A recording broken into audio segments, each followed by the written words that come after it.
जिसमें कहा था कि जाट जाति जो भारत में रहती है वो और उसका राजा इतना शक्तिशाली हो गया है कि उसकी खुली खुलती है और बंदी बनती है।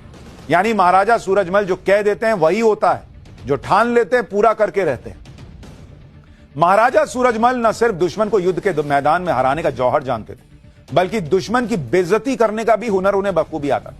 इसलिए राजा सूरजमल ने मुगलों की निशानी ताजमहल में भूसा बरवा दिया था। क्रिस्टोफर टेडिजल की किताब the history of architecture in India में इसका जिक्र मिलता है, जिसमें बताया गया है कि साल 1761 की बात है, जब राजा सूरजमल ने करीब 30,000 मुगलों की सेना को हराकर आगरा का किला फतेह किया था। इसके बाद उनकी सेना ने ताजमहल पर हमला बोला और उसका चांदी से मढ़ा हुआ मुख्य द्वार उखाड़ लिया।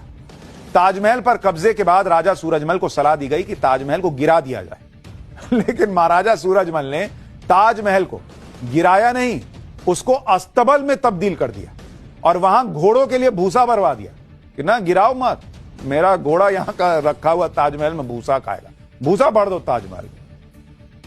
इसके 2 साल बाद 25 दिसंबर 1763 को जब महाराजा सूरजमल दिल्ली की रक्षा के लिए निकले, तब मुगल सेनाओं ने धोखे से उन्हें घेर लिया। तब दिल्ली में मुगलों से लड़ते हुए उन्होंने अपने प्राण न्योछावर किए।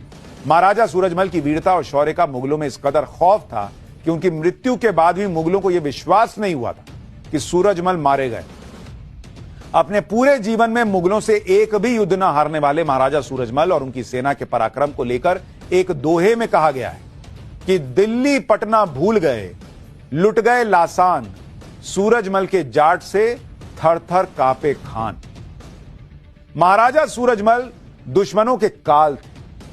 मतलब आप देखिए ना, बॉस फोटो भी जो है 7 फीट का आदमी, 150 किलो वजन, मतलब मूंछ देख रहे हैं आप, लेकिन आप में से कितनों को सूरजमल के बारे में पता है? बताइए, नहीं पता, पढ़ा है ही नहीं। मुगल महान, मुगल महान, मुगल महान, कुछ और मत पढ़ो। महाराजा सूरजमल दुश्मनों के काल थे। इतिहासकारों के मुताबिक महाराजा सूरजमल कहा करते थे कि जाट मर सकता है, झुक नहीं सकता, लेकिन महाराजा सूरजमल अपनी जनता के सच्चे हितैषी भी थे, सभी धर्मों का सम्मान भी करते थे। महाराजा सूरजमल ने दूसरे धर्मों के राजाओं द्वारा बने ऐतिहासिक स्मारकों की देखभाल की। उन्होंने मुगल आक्रांताओं के ने जो जमीनें हड़पी थी वो किसानों को वापस दिलवाई। उन्होंने लोगों को योग्यता के मुताबिक ऊंचे पदों पर नियुक्त किया, चाहे हम कुछ भी हो, उनको फर्क नहीं पड़ रहा था भाई, कुछ भी हो, लेकिन काबिल हो तो तुमको ऊंचे पद पर बैठाए। ये थे राजा सूरजमल। महाराजा सूरजमल की इसी कुशल प्रशासनिक क्षमता, दूरदर्शिता और कूटनीतिक ज्ञान की वजह से उनकी तुलना यूनानी दार्शनिक